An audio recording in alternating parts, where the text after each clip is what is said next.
right. So I am Delois C, and I'm an alcoholic. That's probably the most important thing you need to know about me. I didn't bring my big book to slam it down with the lectern or anything and preach to anybody. I came here because I'm going to tell you what it was like for me, what happened, and what it's like now. And there's really no comparison when I think about what it was like and what it's like today. I do want to say something before I really kind of start in on me. I made some notes only because I was nervous, but not too long ago, my sponsor and I do have one, and she has one, and and I work with other women. We went to do a 12-step call on somebody at the hospital, and I didn't know the woman until that night, but she just wasn't able to get what we had to offer, and she just passed recently, and that's just been in the last couple months that we were there. So if you're struggling tonight, what I want to say is please get with somebody before you leave this meeting. This is a deadly disease. It takes prisoners, okay? And it is very cunning, baffling, and powerful. My sobriety date is June 4th, 2001. I wrote down 21, but it's 2001.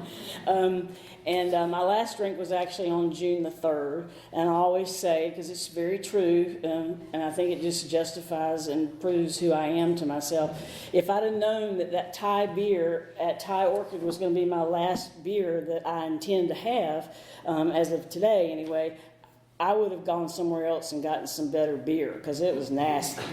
So, I don't ever, I'm like, that is not what I would go back to, I don't think. But who knows what you do if you go back out there, and I don't intend to try that today. I guess, and y'all may or may not believe this, but truthfully, my first drink was like at 5 or 6. Was I an alcoholic? No. My cousin and I, who was just about my same age, her dad drank Black Label and Pabst Blue Ribbon, and so we decided one day to go into the refrigerator, and we were looking for something to drink, so he drank it, so we decided to try it.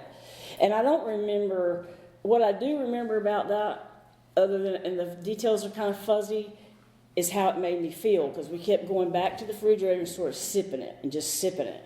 And I wasn't that big, I was kind of small, and it didn't really take very long. And so then it was years later until I really had my first, what I would consider my first drink, and that was at the ripe old age of 12. My neighbor would give me beer. If my parents had known, they would have killed me and him. But anyway, when I was growing up, I really wanted what I call the Hallmark family. The Hallmark movies, everybody's happy, everybody gets along, or most of the time they do. They do by the end of the movie anyway. And that wasn't the case at my house. My parents did not get along. I don't know how they had me and my sister, but I'm just telling you they didn't get along. And so there was a lot of arguing and fighting and stuff, and there was some physical violence at times, and I was a witness to that. It even escalated to the point one time, Laura told me to make sure I didn't leave that point out, where my mom had a BB gun and pointed it at my dad, and he said, well, I'll show you now. So, he had a knife. Well, she took it away from him, and he went to grab it, and it cut his hand pretty bad. And I'm watching all this, and I'm like, wow. And there wasn't even, there's no drinking. But what I figured out later is my mom had a drug problem. And that was many years later. But anyway, for me, once I discovered alcohol at 12, I started drinking, and there's the Boone's Farm and the Grape and Strawberry Hill or whatever it was called. But anyway, it made me feel wonderful. It was the effect. It wasn't that I liked it so much, but it was the effect. And, it made me also fit in, because my parents fought all the time, and then they later got divorced. I never felt like I fit in. I was born over here, but I grew up in Rockingham, and I just didn't feel like I fit in over there. And my friends were some of the, had nicer clothes and, nicer stuff and all that. And my mom, because of her drug addiction, had to quit working. But before she quit working, she was able to buy us pretty much anything we wanted. So when that, gravy train went away, life was real different. So, I remember thinking my pants were too short, and that was long before you were supposed to wear them ankle length like some people do today. But that's how mine were, and it's like, you don't wear a bell bottom at ankle length, I'm just telling you. So anyway, my neighbor who was feeding me that beer also sexually abused me, and that went on for a little while. And I don't know why I kept going next door to his house. I was 12 years old, 11 and 12. But he did give me beer. And I don't know, it's taken a lot of help outside these rooms to help figure out maybe what was going on. But I was 11 or 12, and he was like 35 at the time. So anyway, he had 3 daughters. I don't know. But I would play with them. They were my playmates and stuff. And so looking back on it, I'm like, well, he did give you beer, it did give you that feeling, but the other stuff was just not okay. And I know today, he really should have known better, okay? I don't take responsibility for that. But anyway, I referenced my mother's drug addiction. She was a nurse anesthetist, so she had, when she was working, before her drug addiction stopped her from working, she had access to the good stuff. And I remember visiting her in the hospital, and she was picking bugs off the sheets. And I was like, I don't see any bugs. I don't know what's going on here. But she was always sick. That's what I knew as a child. She was always sick. She was throwing up. She didn't feel good, whatever. And she went to every different drugstore between Rockingham, Troy, Aberdeen, you name it. So I didn't have a lot of self-esteem. I didn't have good role models. My dad had hit my mother a couple of times, but I was her right hand, and I was her favorite. Not that it did me it was not really a good thing to be her favorite, okay? But I was. So I always tried to make sure she was okay. So I didn't learn a lot about myself. So I had a big hole in my soul, as I call it. And alcohol, as I went on to high school and stuff, alcohol filled that for me. And the more I drank it, the better I felt. It was like, yes. And my grades in high school were so-so. Nobody was paying attention. I did great in the band, in PE, of course. And I did making a few A's, B's, some C's, and then I flunked something, and that was just not okay. But anyway, college, I did make it to college eventually. But but every Friday and Saturday night, we would get like a 12-pack or a case of Michelob Light or whatever the beer special was that week, and we drank a lot. I know that now when I think about that, or a patient tells me, well, I drink a 6-pack on the weekends, I'm like, well, is that just Friday night, or is that Friday, Saturday, Sunday, or what is that? But anyway, so. But I didn't get in trouble in high school. Now, the guy I was dating got pulled over, but it had something to do with all those beer cans that were in the back floorboard, I think. But anyway, I did manage to go to college. I went to Sand Hills first and met some people there, as I always say, from the big town of Raleigh. And since I grew up in Rockingham and Aberdeen, and man, they knew how to party. And that was a whole other ballgame right there. And I wasn't crazy about some of the stuff they were doing, but they did know how to drink, and they had access to it even before I was 21. So I did manage to make really good grades at Sand Hills somehow and work full-time and still party. I don't know. When I'm looking back on it, I'm like, wow. And I transferred to Happy Appy, and Appalachian State University, and again, this time I was away from everybody that I knew. I didn't know anybody, and I had to make new friends, so I did. But I made friends with people that liked to drink like I did.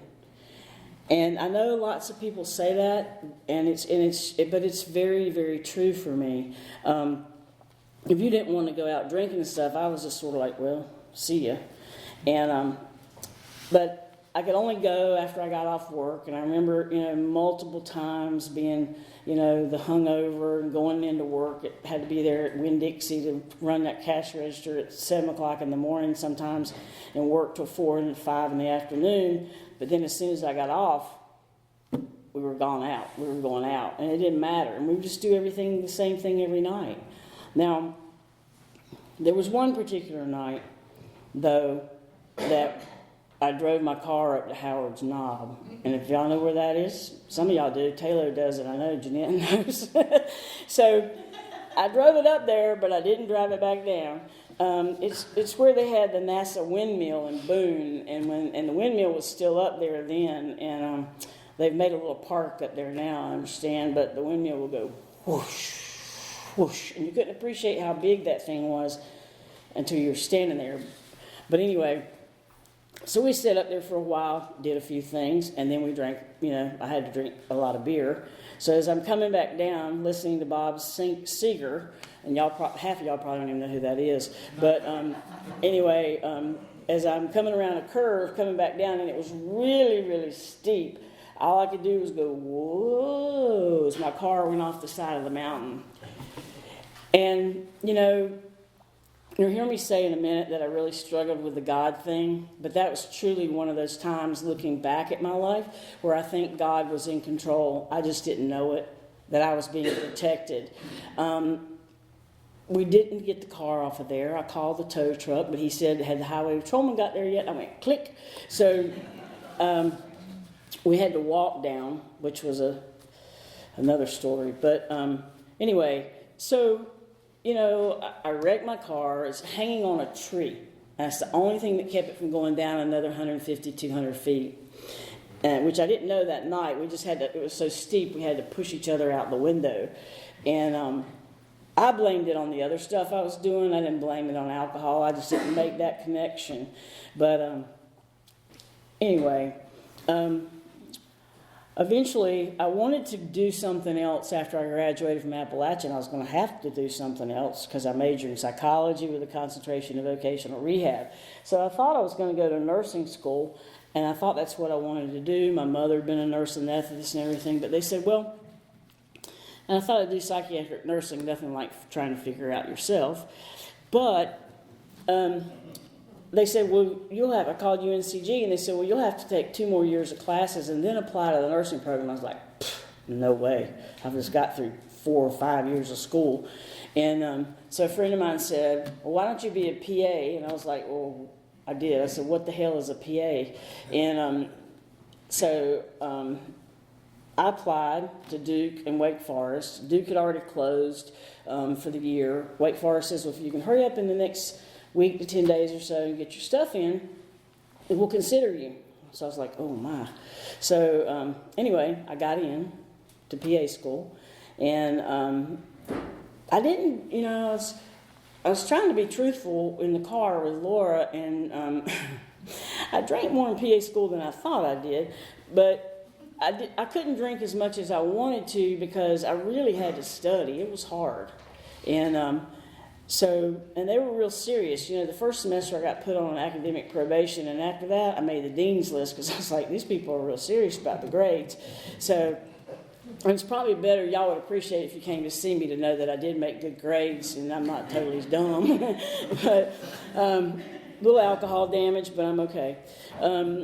Anyway, after PA school, I worked like maybe 2 different jobs, but didn't have much. I wasn't totally happy, but I went to work for the cardiothoracic surgeons, the heart and lung surgeons at Bowman Gray, and I did that for about 12 months or so. And there was like one little job in between. But then I heard they were opening up the heart surgery program at Moore Regional Hospital. So I applied to be the PA for that position, and I got it. So I guess it was August, I moved back to this area of 1990. That's how old I am. And helped Dr. Cranert start the heart surgery program. And it was just the two of us for a couple of years. And so, honestly, and you'll be glad to know, we didn't, and I didn't, drink. I couldn't. We were on call 24/7, 365 days a year. But every once in a while, he would declare we had a weekend off, thank God, because we were working all the time. And when we had those weekends off, God, I drank a lot. And I didn't know that, it's sort of like the progression of the disease. I had no clue about that, about AA. I really didn't know. I knew I had an uncle maybe that was in AA, but I wasn't sure about it. I just didn't know then what I know now. And so after I stayed with that heart surgery program in that little high-powered little job and everything to about 1997 or so. And then I started my own practice in Aberdeen. And again, it was a lot of pressure.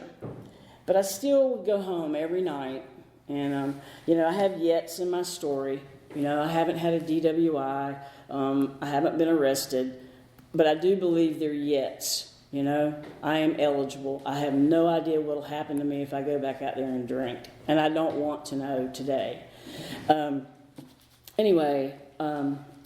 I left the heart surgery program and had my own business and everything, I just, truthfully, mentally, I wasn't really okay. I was depressed and stuff, and my therapist, I started asking her, I said, well, I go home every night and I drink 2 beers. Well, they were imported beers, but, and I said, they had more alcohol in them, even way back then. And God knows what he's doing, because thank God I am not drinking today with all these, like Hatchet or Brewery or whatever they're called, because I would die for sure. So glad, thank you, God. But anyway, I started asking my therapist, I'm like, I go home every night, I drink a few beers, and I get up in the morning, I go to work, I'm always at work, I was a workaholic too, and, what do you think? Well, finally, after 5 years, bless her heart, of me paying her to listen to this, she had all she could stand, and she said, if you were going home every night and eating 2 cans of green beans, would we be talking about this so much? And I went, And it was like the light bulb came on, and I went, well, I guess not. And she said, why don't you just go to AA and try a meeting? Just try one meeting. So I thought, well, okay. So a friend of mine actually took me to the Wilder building to the 11-step meeting on a Sunday morning. And all I could do was sit there and had tears roll down my face when my eyes started leaking kind of bad. And it was because I heard people sharing about me. And I heard them sharing, how much better their lives were and stuff. And I'm like, how do they know me? How did they get inside my head, and who told them? And I don't appreciate it. And, but so, they don't do chips at that meeting or anything like that. And I just thought about it a lot. And then, so I went back on a Thursday night, I think it was, to the Aberdeen building. And they would go around and introduce themselves, and say, I'm so-and-so, I'm an alcoholic. And when it got to me, I said, I'm Delois, I'm an alcoholic. And I have to tell you, I didn't used to think about that so much, but it was such a feeling, because I felt like somebody took 2,000 pounds off my shoulders. I was like free. I was just free. And so I haven't had a drink since then, but I I didn't think that it was that much of a deal, but I look back today and I really think it was like my first spiritual experience, and I do feel like I've had a couple. I'm fortunate, and maybe it's just the way I look at things. I mean, I hadn't had like multitudes or anything, but I've had a couple in the years I've been sober. And so I just kept, and I went up to the guy afterwards, because he was the guy you're supposed to talk to if you needed help with sponsorship or, da-da-da. And I said, I don't know if I'm an alcoholic or not, even though I just said it. And he said, patted me on the shoulders, older guy, Ed. I loved Ed. Ed, his wife used to come here. And anyway, he said, just keep coming back. And I was like, okay. So I did. And like I told y'all earlier in the beginning, my last drink so far to this day was June 3rd of 2001. And several things happened after that. My dad got really, really sick. It was as we call an iatrogenic effect. In other words, it was the doctor and hospital's fault. But anyway, it was a little mistake. And it was a mistake he wouldn't survive. And so he passed away. Let's see, I got my sobriety date's June 4th. I don't want to tell a lie. He died on July 13th, 2001. This is the hard part for me. Growing up, my dad and I weren't that close because my mom made sure of that, I think. And so I had to figure out. I'd heard some few things because I was going to meetings about every day, and I'd heard a few things in the rooms about making amends, and so I went to my sponsor. I had a sponsor, and sweet little Penny, and I said, what do I do? What do I do? And she said, just go in there and tell him that you're sorry for anything that you ever did that upset him or whatever. And so I went in there, and he couldn't breathe. He had oxygen, had a lot of oxygen on him. We'd already made the decision not to put him on the breathing machine. And I said, I told him, I just wanted him to know that I was really sorry for any pain or anything that I had caused him. And, excuse me. And all I'd ever really wanted was for him to be proud of me. And so he lifted up his oxygen mask and said,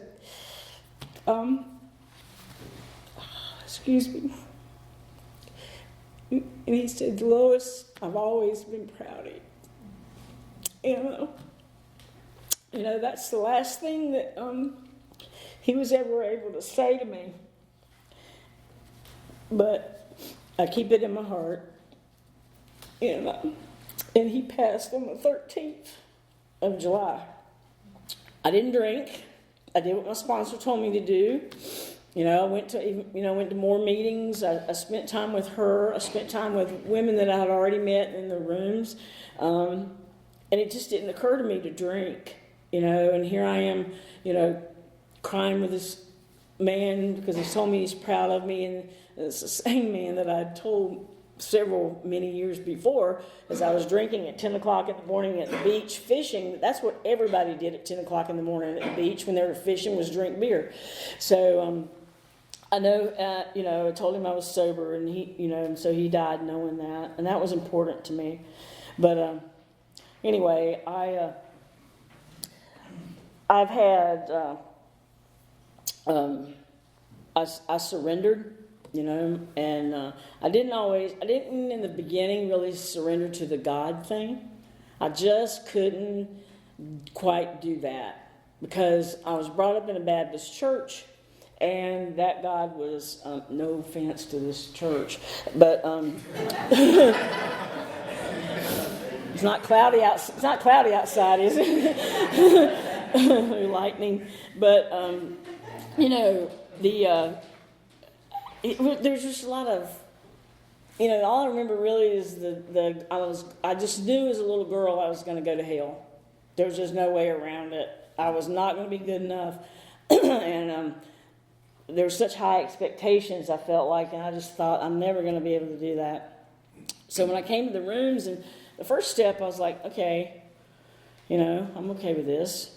And then we started with the second step, and it was like, came to believe that power greater than ourselves. And I was like, well, no, wait a minute. And so my sponsor was very gentle, and she let me sort of take it at my own pace.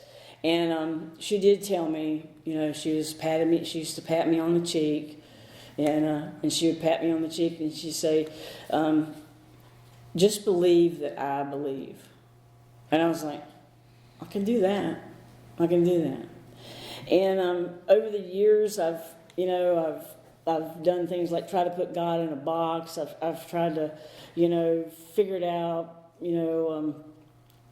whatever. I think probably mostly for me, today, I know that there's a God and it's not me. And I think that's the most important thing for me. I'm just not in charge. And if you're struggling with that, just see me after the meeting. But I don't go to church except to speak maybe and attend meetings. But I am a spiritual person today, and that's a big difference for me.